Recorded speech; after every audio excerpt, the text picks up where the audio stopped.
ব্রতের নিয়ম। আষাঢ় মাসের শুক্লা তৃতীয়া থেকে নবমী তিথির মধ্যে যে কোনো শনিবার বা মঙ্গলবার এই ব্রত পালন করতে হয়। ব্রতের আগের দিন ব্রতীকে হবিষান্ন বা নিরামিষ আহার করতে হয়। আর ব্রতের দিন পূজা শেষে ব্রত কথা শুনে ফল মূল মিষ্টান্ন লুচি পুরি ইত্যাদি খেয়ে উপবাস ভঙ্গ করতে হয়।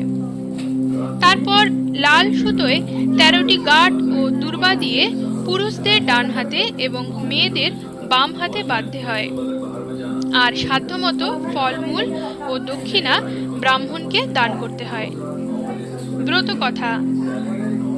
একদিন মহামুনি নারদ পৃথিবী ভ্রমণ করতে করতে করতোয়া নদী তীরে উপস্থিত হলেন এবং সেখানে পৌঁছে তিনি দেখলেন সেই স্থানে প্রায় ১০-১২ জন স্ত্রীলোক মিলে দেবী শ্রী শ্রী দুর্গার পূজা করছিলেন।